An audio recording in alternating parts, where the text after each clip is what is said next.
भी आगे आज हम कंटिन्यू करते हैं कार्डियोवैस्कुलर सिस्टम। इसमें कार्डियोवैस्कुलर सिस्टम्स में आगे जो है ना coronary blood supply of the heart, ठीक है, blood supply of the heart, उसमें ही आ जाते हैं 3 जो मेन आर्टरीज़ हैं, बड़ी आर्टरीज़ हैं, coronary arteries, left interior descending, posterior descending artery and right coronary artery, ठीक है। जो लेफ़्ट इंटीरियर डिसेंडिंग आर्टरी है वो कौन कौन से ब्रांचेस, जिसके ब्रांचेस जो है ना वो सप्लाई करते हैं, कौन कौन से? एक तो है इंटीरियर 2/3, ठीक है, interior 2/3 of interventricular septum, interventricular septum का इंटीरियर 2/3 सप्लाई करता है। दूसरा ये है कि एंट्रोलेटरल पैपिलरी मसल को सप्लाई करते हैं, और interior surface of left ventricle, interior surface of left ventricle ऐसे सप्लाई करते हैं। और जो मोस्ट कॉमनली ऑक्लूजन होती है ना, मोस्ट कॉमन ऑक्लूजन जो है ना वो यही इसी की होती है, मोस्ट कॉमनली ऑक्लूडेड, ठीक है, यहाँ पर हो जाती है, MI के अटैक स्टार्ट हो जाते हैं पेशेंट्स को। और दूसरा है पोस्टीरियर डिसेंडिंग आर्टरी, जो कि सप्लाई करते हैं कौन कौन से स्ट्रक्चर्स को? हार्ट के AV नोड को सप्लाई करते हैं। लेकिन ये जो AV नोड का सप्लाई करना होता है ये डिपेंडेंट होते हैं ऑन डोमिनेंस, ठीक है, ऑन डोमिनेंस। और इसके अलावा जो है पोस्टीरियर 1/3 ऑफ इंटरवेंट्रिकुलर सेप्टम को सप्लाई करते हैं, and posterior 2/3 walls of ventricle को सप्लाई करते हैं। एंड इसके अलावा है पोस्टरोमीडियल पैपिलरी मसल को सप्लाई करते हैं। फिर उसके बाद आ जाते हैं नेक्स्ट आर्टरी हमारे पास है right coronary artery, and this artery supplies the SA node, but it is not dependent on the dominancy, जो है ना वो इंडिपेंडेंट है, इंडिपेंडेंट ऑन डोमिनेंस। इसके अलावा जो है ना इन्फेक्शन जब हो जाते हैं ना, यहाँ पर अगर इसमें इन्फेक्शन हो जाए तो इन्फाक्ट कॉज करते हैं, किस चीज़ को? इन्फाक्ट में cause nodal dysfunction, nodal dysfunction, nodes की एक्टिविटी ख़राब हो जाती है, जिसकी वजह से पेशेंट प्रेजेंट करेगा विथ हार्ट ब्लॉक और ब्रेडिकार्डिया।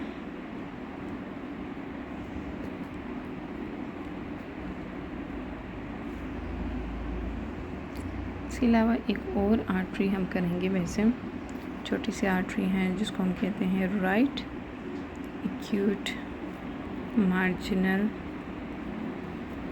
आर्टरी, जो है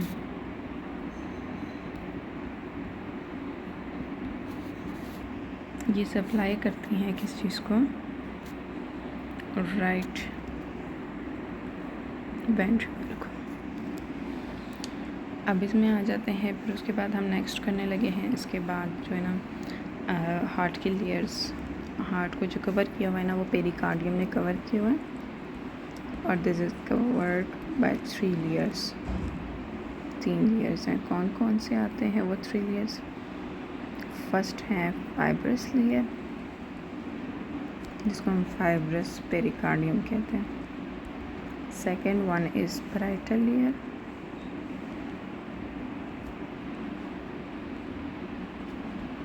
of serous pericardium, and third one is visceral layer of serous pericardium.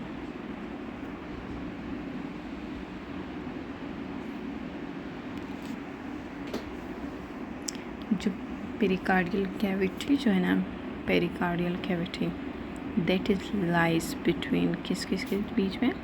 Parietal and visual year के बीच में प्रेजेंट है, ठीक है।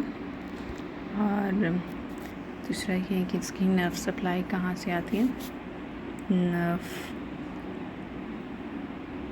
Supply pericardium. पेशेंट प्रेजेंट करते हैं जब पेशेंट को कोई भी इश्यू होना तो वह फ्रेनिक नर्व ही उसको सेंस करेंगे। Phrenic nerve is the nerve supply of pericardium. That's why, due to this phrenic nerve, that's why अगर पेरिकार्डाइटिस हो पेशेंट को पेरिकार्डाइटिस हो तो it can cause referred pain to the neck. इसके अलावा arms में भी और वन या बहुत दोनों शोल्डर्स में भी रेफर कर जाते हैं। मोस्ट कॉमनली जो है ऑफन लेफ्ट साइड में।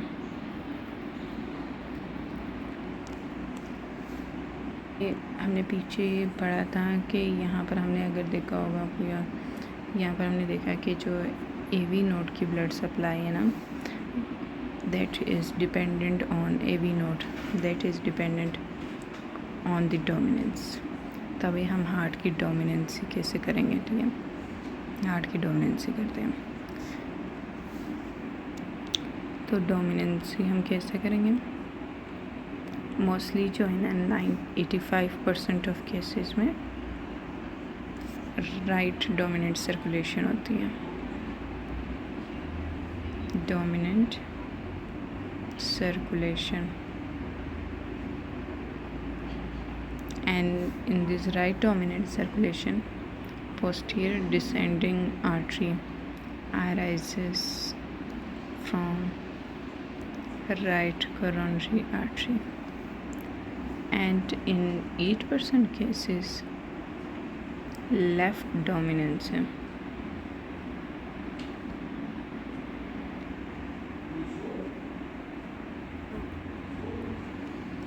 और इसमें क्या है कि जो लेफ़्ट डोमिनेंट में है, इन केसेस में पोस्टीरियर डिसेंडिंग आर्टरी अराइज होगी from left circumflex artery, and in 7% cases में को डोमिनेंट सर्कुलेशंस होंगे।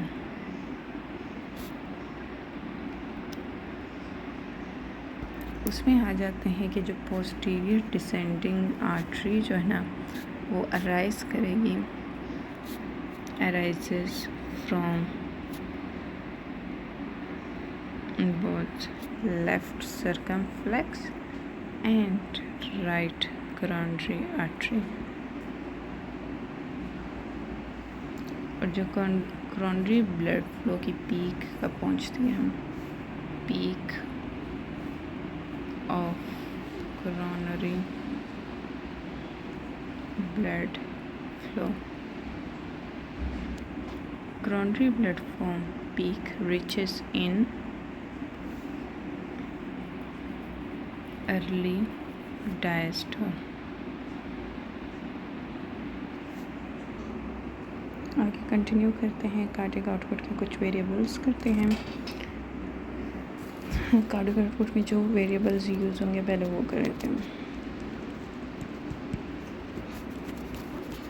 पहले उसे समझते हैं, फिर उनकी यूजेस के कहाँ वो वेरिएबल्स यूज़ होंगे, ठीक है। सबसे पहले जो वेरिएबल हैं कार्डियक हार्ट में से वो है स्ट्रोक वॉल्यूम, ठीक है। स्ट्रोक वॉल्यूम जो है ना ये अफेक्टेड होता है 3 चीज़ों पे। First one is contractility,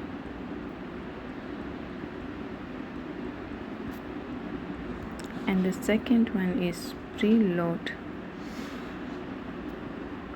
and the third one is afterload। इन 3 चीज़ों पे जो है ना स्ट्रोक वॉल्यूम डिपेंड करेंगे, ठीक है। तो इसको अगर आपने याद करना है तो इसका सबसे इजी वे जो है ना वो ये है कि stroke volume SV cap, CAP cap, CAP and P से। और दूसरा ये है कि जो स्ट्रोक वॉल्यूम जो है ना कॉन्ट्रैक्टिलिटी के साथ इंक्रीज़ होंगे, increase in stroke volume with increase in contractility, and reload के साथ स्ट्रोक वॉल्यूम जो है ना वो इंक्रीज़ होगा एंड स्ट्रोक वॉल्यूम जो है वो डिक्रीज़ होगा with after load, increase in after load. ठीक है,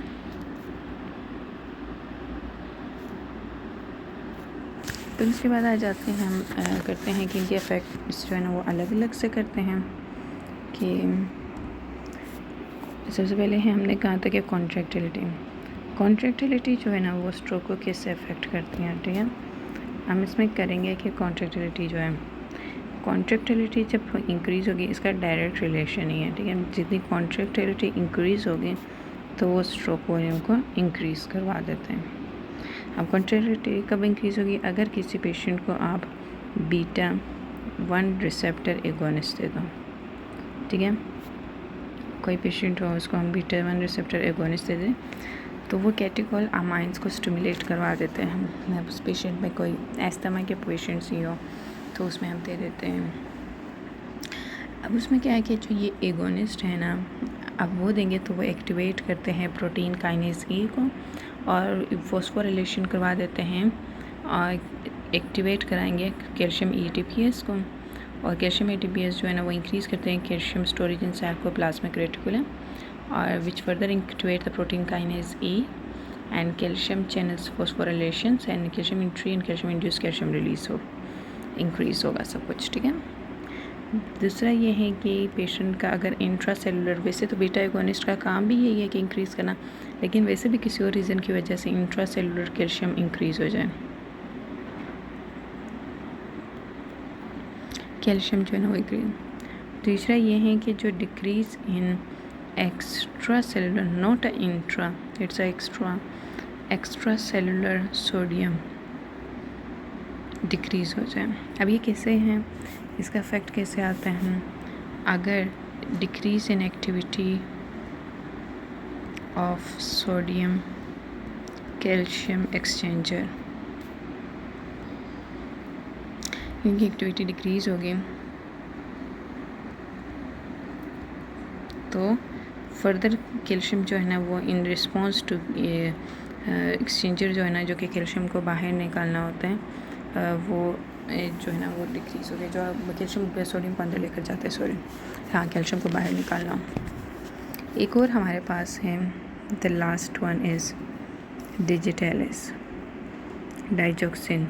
डिजिटेलिस जो है ना वो क्या करते हैं, वो डायरेक्टली ब्लॉक करते हैं sodium calcium sodium potassium pump को, उसको डायरेक्टली जाके ब्लॉक करवा देते हैं।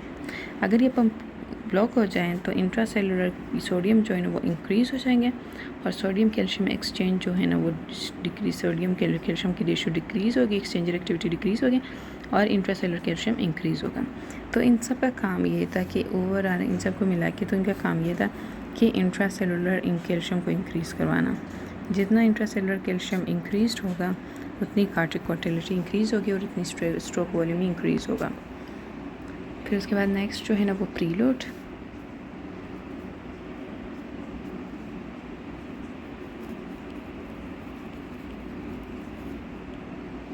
अब है हमारे पास प्रीलोड। प्रीलोड को हम कैसे करते हैं, प्रीलोड इंक्रीज़ हो जाते हैं। वैसे प्रीलोड जो है ना वो अप्रॉक्सीमेट करते हैं हम किस चीज़ से, इसको हम अप्रॉक्सीमेट करते हैं by ventricular end diastolic volume.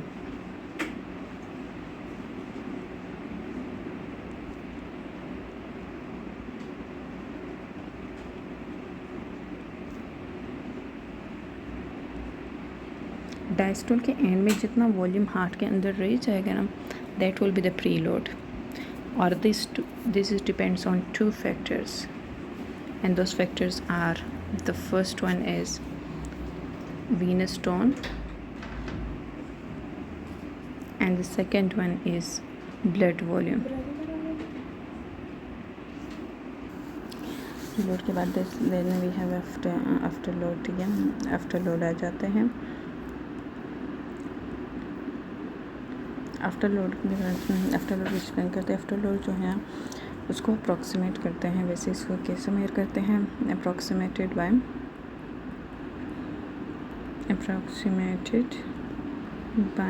Mean arterial pressure, जितना होगा उतना आफ्टर लोड होगा।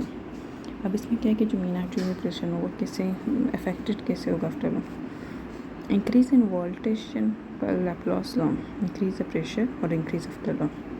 वॉल्स में जितनी टेंशन इंक्रीज होगी ना तो वो उतना ही प्रेशर इंक्रीज करेगा और उतनी ही आफ्टर लोड आपका इंक्रीज होगा।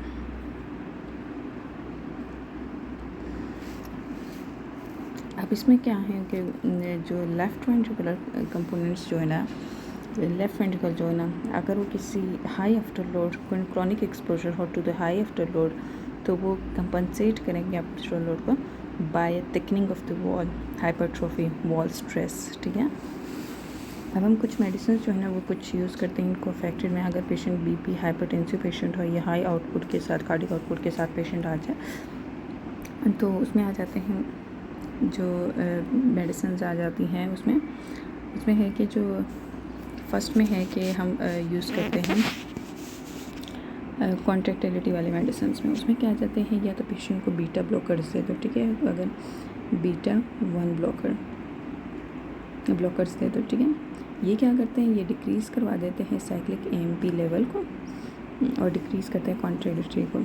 इसके अलावा जो है ना नेक्स्ट है हमारे पास एसिडोसिस जो है ना वो भी डिक्रीज़ करवा देते हैं सिस्टोलिक वॉल्यूम। ये मेडिसिन तो नहीं लेकिन एक डिजीज़ है जिसमें आ जाते हैं जैसे पेशेंट हो DKA के पेशेंट हो, डायबिटिक हो, या तो वो रिस्पायरेटरी हो या मेटाबॉलिक एसिडोसिस में, उसमें भी कॉन्ट्रैक्टिलिटी डिक्रीज़ हो जाते हैं। या पेशेंट की ऑक्सीजन रिटेंशन हो, partial pressure of carbon dioxide increase हो, हाइपरकैपनिया हो, या पेशेंट की ऑक्सीजन कम हो, हाइपोक्सिया हो जाए।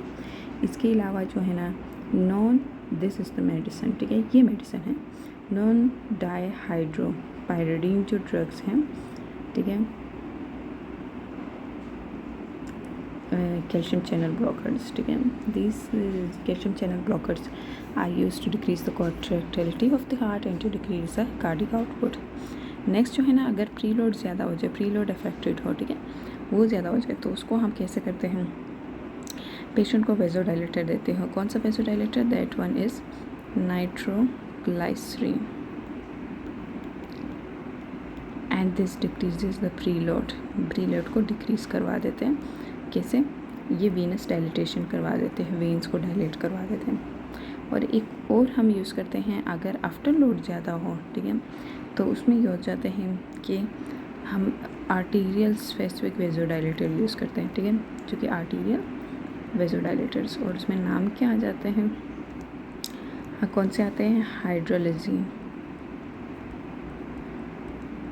और this will decrease the after load.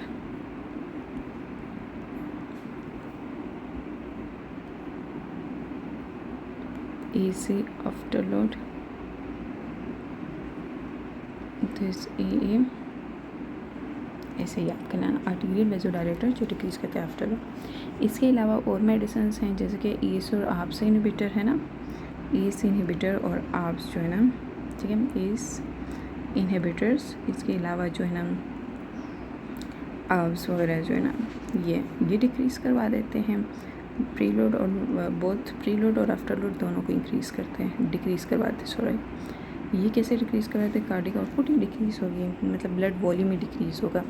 और दूसरा ये है कि अगर पेशेंट में क्रॉनिक हाइपरटेंशन हो, लॉन्ग टर्म क्रॉनिक हाइपरटेंशन हो, तो ऐसे पेशेंट का आफ्टर लोड हर टाइम इंक्रीज हो जाते हैं। तो हमने कहा था कि हमारा जो लेफ़्ट वेंट्रिकल है वो इस क्रॉनिक हाइपरटेंशन को कैसे ओवरकम करते हैं, कंपनसेट करते हैं कार्डिक आउटपुट स्ट्रोक वॉल्यूम को मेंटेन करने के लिए बाय हाइपरट्रोफी। तो हार्ट उसकी हाइपरट्रोफी उसकी मिलेगी पेशेंट की। इकोकार्डियोग्राम करवा देना तो उसमें आपको हाइपरट्रोफी मिलेगी लेफ़्ट वेंट्रिकल की। मोस्टली जो लेफ़्ट वेंट्रिकल है वही कंपनसेट करते हैं। अब इसके बाद हम नेक्स्ट करने लगे हैं ऑक्सीजन डिमांड। ठीक है। मायोकार्डियल ऑक्सीजन डिमांड करने लगे हैं। उसमें मायोकार्डियल ऑक्सीजन डिमांड इसको कैसे मेजर करते हैं? मायोकार्डियल ऑक्सीजन डिमांड को हम कैसे मेजर करेंगे?